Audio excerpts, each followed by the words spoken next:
Teacher graduate MLC ఎన్నికల్లో BC వాదం బలపడిందని పలువురు బీసీ మేధావులు అభిప్రాయపడ్డారు. తెలంగాణ రాష్ట్రంలో జరిగిన ఎమ్మెల్సీ ఎన్నికల ఫలితాలపై బషీర్బాగ్ ప్రెస్ క్లబ్లో బీసీ మేధావుల ఫోరం అధ్యక్షుడు రిటైర్డ్ ఐఏఎస్ చిరంజీవుల అధ్యక్షతన జరిగిన సమావేశంలో బీసీ సంక్షేమ సంఘం జాతీయ అధ్యక్షుడు జాజుల శ్రీనివాస్ గౌడ్, బీసీ కార్పొరేషన్ మాజీ చైర్మన్ వకులాభరణ కృష్ణమోహన్తో పాటు పలు బీసీ సంఘం నాయకులు పాల్గొన్నారు. ఈ సందర్భంగా జాజుల శ్రీనివాస్ గౌడ్ మాట్లాడుతూ ఎమ్మెల్సీ ఎన్నికల్లో బీజేపీ అభ్యర్థి మల్క కుమరయ్య బీసీల మద్దతుతోనే గెలిచారని అన్నారు. 2028 అసెంబ్లీ ఎన్నికల్లో బీసీ నేతలను ఎమ్మెల్యేలుగా గెలిపించుకొని రాజ్యాధికారం సాధించుకుంటామని అన్నారు. అదేవిధంగా తమ వాదానికి కట్టుబడి ఓటు వేయడంతో ఎన్నో సంవత్సరాలుగా రాజకీయాల్లో ఉన్నటువంటి పార్టీలు ఈరోజు వాళ్ళు ఎన్నిక కాబడడానికి చాలా అష్టకష్టాలు పడాల్సిన పరిస్థితి ఏర్పడింది.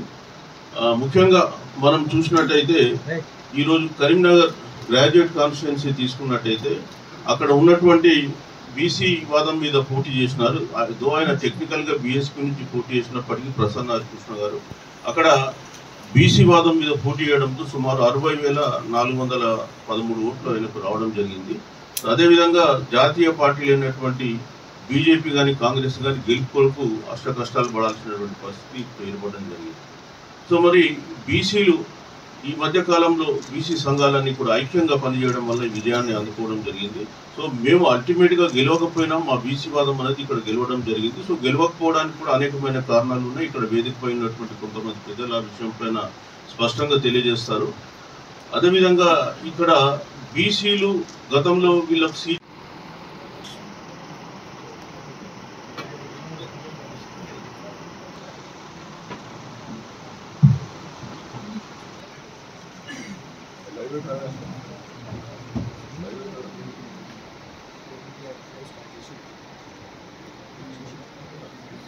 సమావేశానికి విచ్చేసినటువంటి వివిధ బీసీ సంఘాల నాయకులు, ముఖ్యంగా మన మాజీ బీసీ కమిషన్ చైర్మన్ వకులాభరణ కృష్ణమోహన్ గారు, ఇటువైపు పల్కిచర్ల శ్రీనివాస్ గారు, మరి మీడియా మిత్రులందరికీ కూడా నా యొక్క నమస్కారాలు.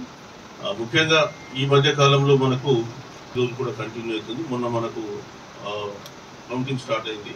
సో ముఖ్యంగా మరి ఈ ఎమ్మెల్సీ ఎన్నికలలో బీసీ వాదం పొదలుచుకున్నాం. ఈ బీసీ వాదానికి కట్టుబడి బీసీలకు ఓట్లు వేసినటువంటి ప్రతి ఒక్కరికి కూడా ఈ మీడియా సమావేశం ద్వారా మేము మా యొక్క అభినందనలు తెలియజేస్తూ ఉన్నాము. ముఖ్యంగా